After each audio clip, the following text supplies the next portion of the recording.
Phnom Penh, the reawakened capital of Cambodia and former land of the Khmer. A wonderful sight, with all the charm of a bygone age. Along with its temples and religious sanctuaries, the former Pearl of Asia has witnessed much suffering caused by war, famine and disease. However, this country's inhabitants have experienced a new lease of life, and Phnom Penh is a city that is flourishing once again.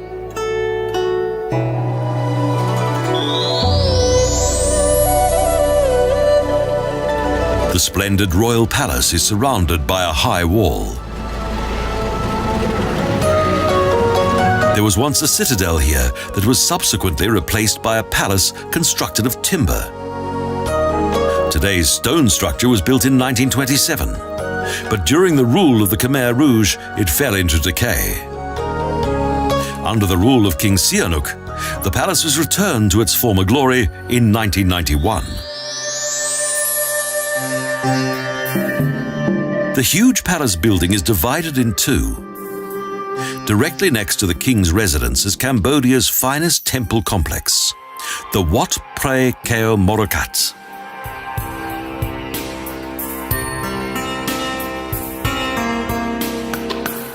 The Silver Pagoda is at the heart of the complex. It resembles the Wat Phra Kaeo in Bangkok. It's aptly named.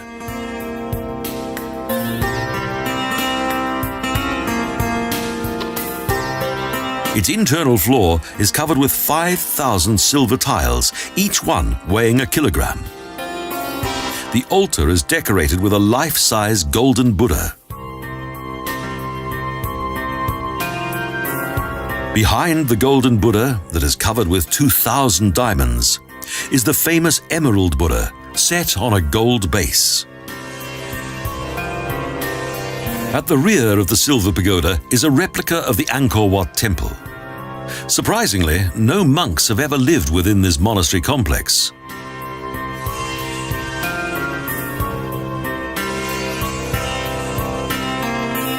It's quite remarkable that the temple's many cultural treasures have survived.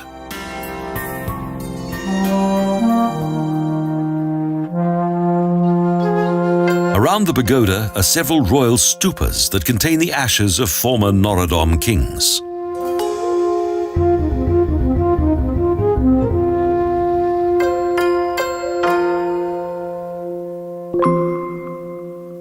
The decorations on the tombs feature an interesting number of both Buddhist and Hindu symbols.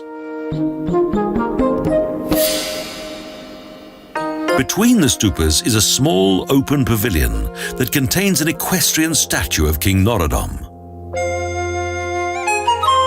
Without a doubt, the Royal Palace and Silver Pagoda are this city's pride and joy, and are of much historic and cultural interest. In the gardens, there's a reminder of the court ceremonies that were once held here. A splendid royal carriage, pulled by huge elephants made of gypsum.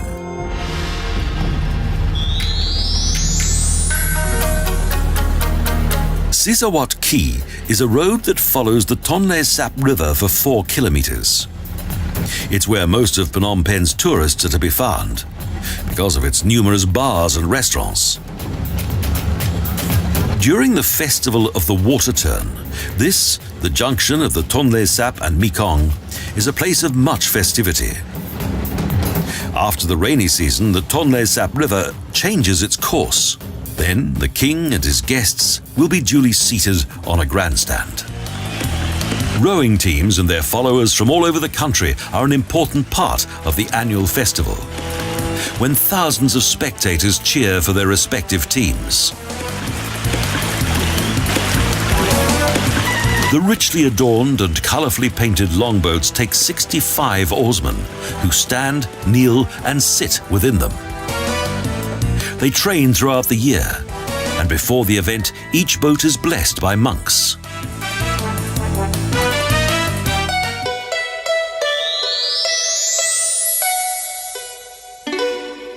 The Wat Unalom Monastery is the centre of Cambodian Buddhism. This is the home of the patriarch of around 200 monks.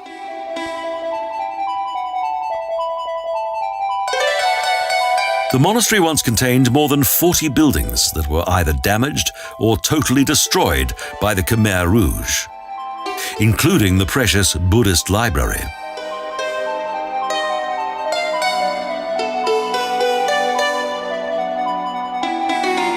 The temple complex was built in the 15th century, shortly before the Khmer left Angkor. Various undamaged wall reliefs depict various battle scenes. The name of the pagoda indicates that an unalom is stored here, a hair from Buddha's eyebrow. A precious sanctuary indeed.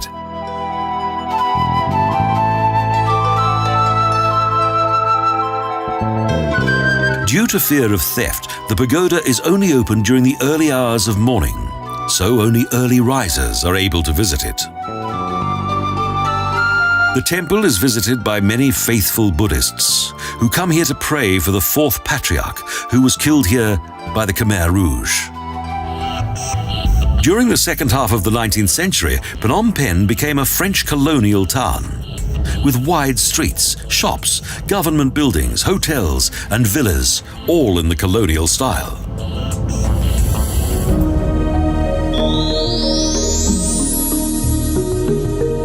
Within its park-like surroundings, the Temple of the Blooming Lotus Blossom features perfect harmony with nature. The Wat Bodum is a tranquil oasis in the heart of the city.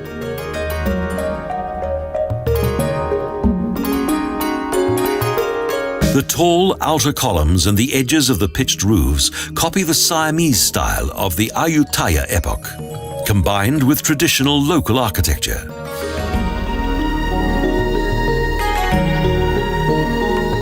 In common with traditional Buddhist architecture, numerous small, colorful stupas surround the pagoda. They contain the ashes of high-ranking monks.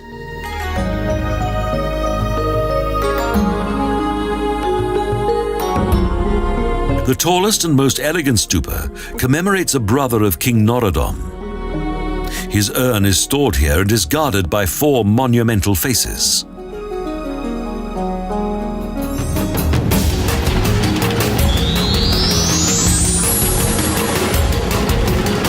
The northern area of the city is inhabited by various immigrants: Chinese, Vietnamese, Siamese and Indians. In the middle of this district is the Sat Mae, the central market. It's all rather confusing and chaotic. In fact, it's so higgledy-piggledy that it's quite difficult to see the numerous items that are offered for sale, both inside and out. This Art Deco building was built by the French in 1937, and its 4 adjoining market halls point in all 4 directions of the compass.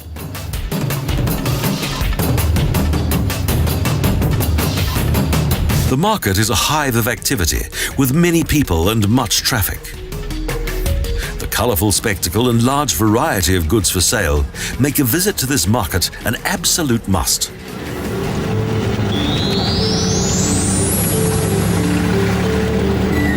Close to the banks of the Tonle Sap is a 27-metre high hill that contains a special sanctuary from which the city derived its name, Wat Phnom.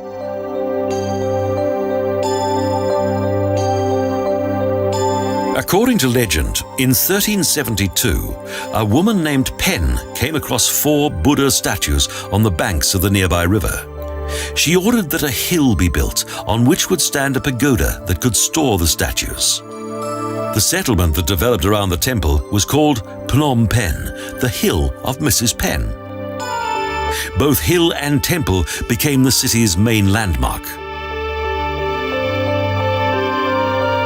At weekends, many of the local people visit their city temple in order to have their fortune told or to pray for almost anything. A colourfully decorated shrine behind the pagoda contains the smiling, benevolent image of the legendary Mrs. Penh.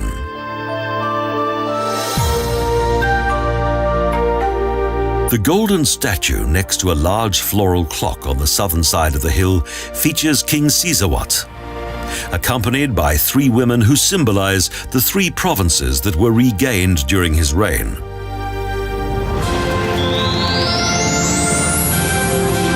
The mighty Monument of Independence is situated south of the Palace District at the junction of 2 boulevards. This red-colored monument is similar to that of an Angkor temple and commemorates France's independence.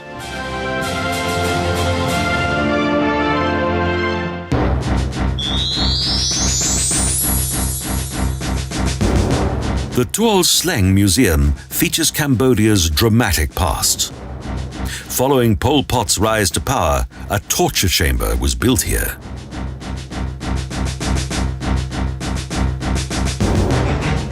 The cells and torture devices are only a hint of the cruelty that once took place here. Photographs of various terrified prisoners hang on the walls.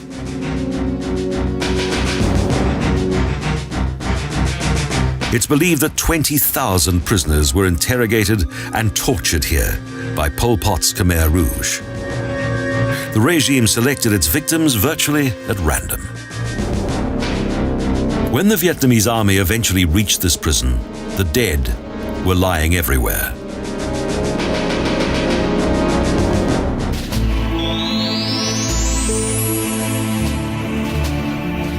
Killing Fields was the name of the area outside the city, where the regime's enemies were executed and thrown into common graves.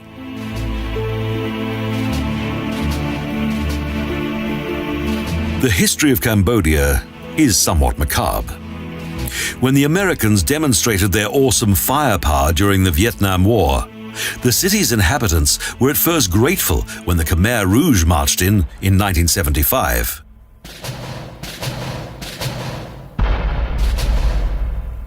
However, then the slaughter began.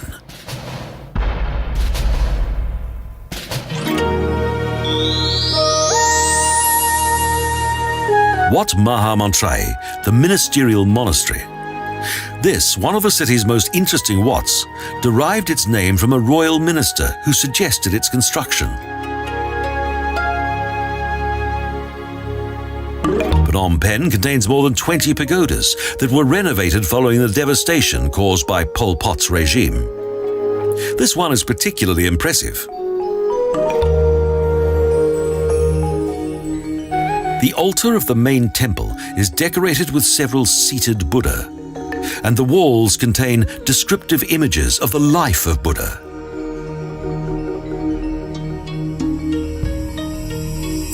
Holy nagas and the heads of gods protect the abundantly decorated entrance of the Golden Temple that is crowned by a multi-tiered tiled roof.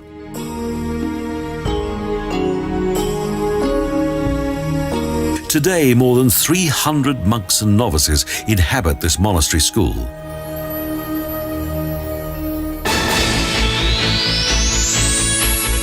Although the Olympic Games have never been held in Phnom Penh, the city nevertheless possesses an Olympic stadium. In 1966, sport competitions took place here that were initiated by the Chinese.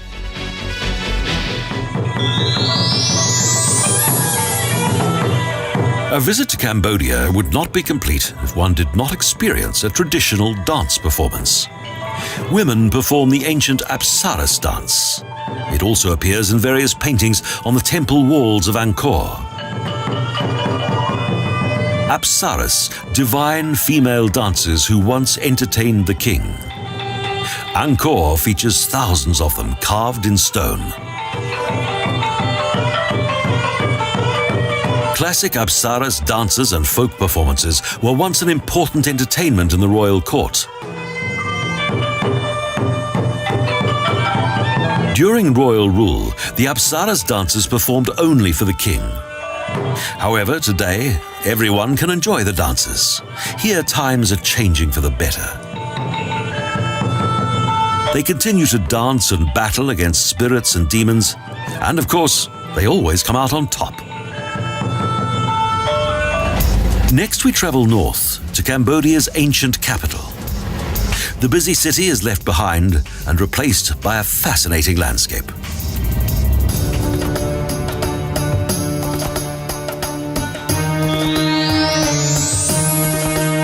After a short time, we make our first stop. We visit a small village of the Cham Muslim that is situated on the banks of the Tonle Sap.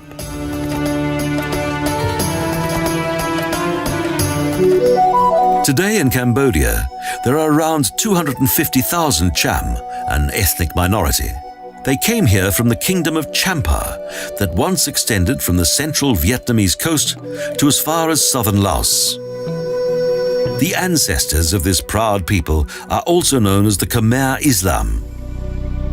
Originally, the Cham were of the Hindu faith and later converted to Islam due to the influence of Muslim seafarers from Java and Sumatra. Mixed marriages between the Cham and Khmer are prohibited, even though both ethnic groups live together in peace. Next, we travel past a number of paddy fields. Clearly, most of the people here make their living from the land.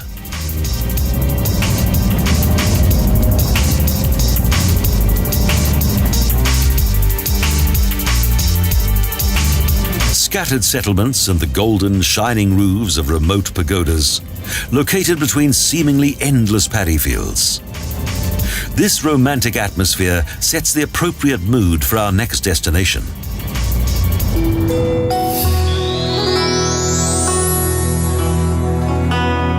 At the foot of the Phnom Udong Hill is a new pagoda district, the Vipassana Turak Buddhist Center, a project that will most likely last forever.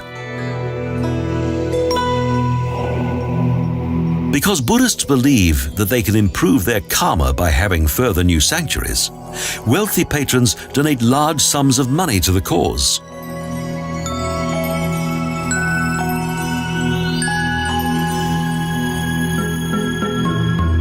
The entrance is lined with towers that contain the large heads of demons that resemble those at Angkor Thom.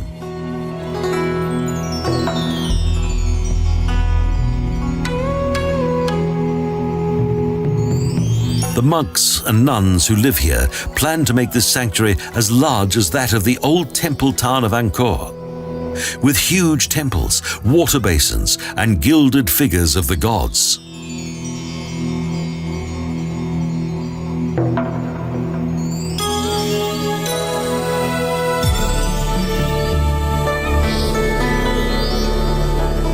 Street donations, along with the help of voluntary workers, assists in ensuring the future of this bold and highly enterprising scheme.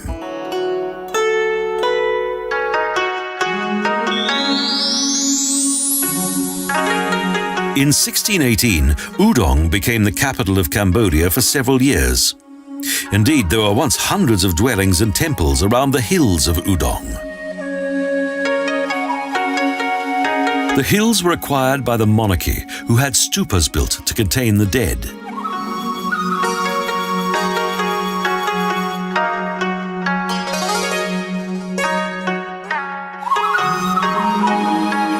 Wide steps lead to a wonderful view, and the beauty of the surrounding landscape is plain to see in each direction.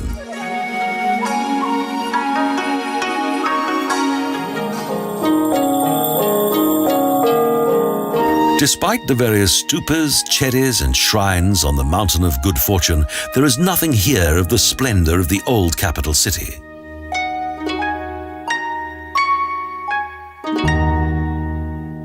In 1866, King Norodom was persuaded by the French to make Phnom Penh the capital of Cambodia for strategic reasons.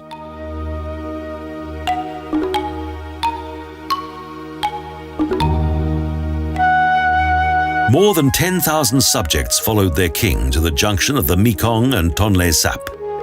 The Udong was abandoned and fell into decay. The fertile plains around Udong had been favored by the monarchy for many years. King Ang Jan was a powerful monarch who ruled in the middle of the 16th century. Following the loss of Angkor, he settled in this fertile area that is rich in water. His ancient palace shines out once again in all its splendor and is now used as accommodation for a number of monks. In the middle of the 17th century, Udong became a royal residence. As in Angkor, here water was also an important source of power. The king selected the sacred water that was vital for the survival of his subjects. Hostilities between various sovereigns were common, so the people needed a strong king who was able to rule over all.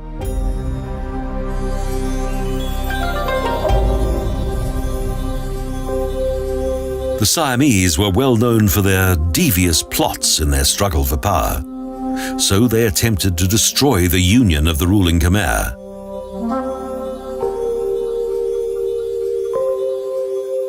Imported from India, Buddhist belief was widespread, and the Portuguese and Spanish did much to have their missionary work authorized.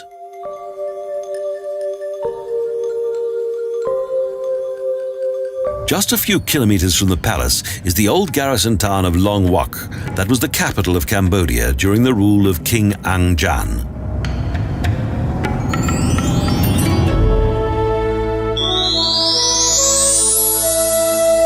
Stone lions guard the entrance to the city, and golden nagas flank the steep rise to the main temple. Because the military was garrisoned here, the town was thought to be secure. Therefore, many people settled close to the town.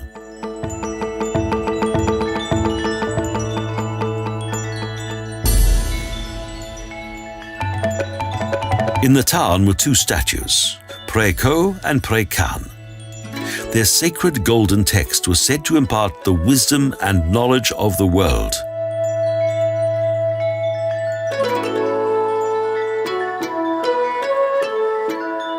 During one of the frequent attacks by the Siamese, both statues were taken to Ayutthaya, where the sacred texts were translated.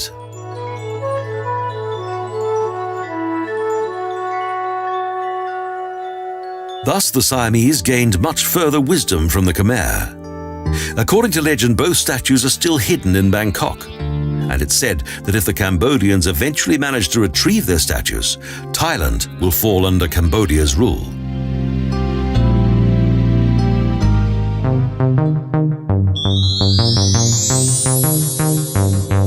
Next, returning to Phnom Penh, a river excursion on the Mekong. We begin at the headland of the junction of the Tonle Sap and the Mekong.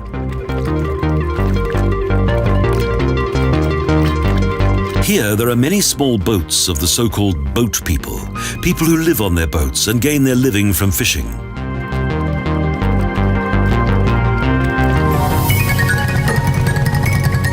The Tonle Sap is the heart of Cambodia, its most important lifeline being the Mekong, the longest river in Asia and the fifth longest river in the world.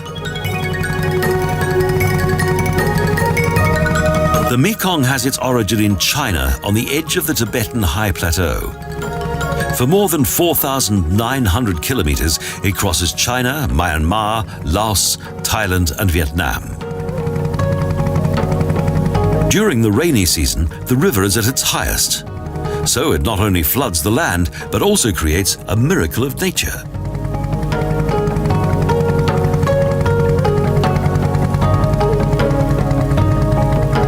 The Tonle Sap changes its direction, and the surplus water of the Mekong flows into the Tonle Tap Lake that has ample room for the extra water.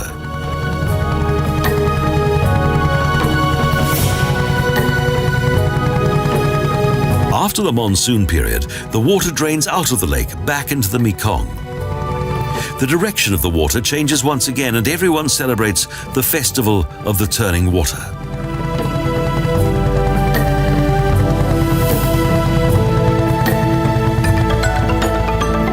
It is then that the king stands on the grandstand and greets his people. Following the dramatic boat races, his subjects return to their villages.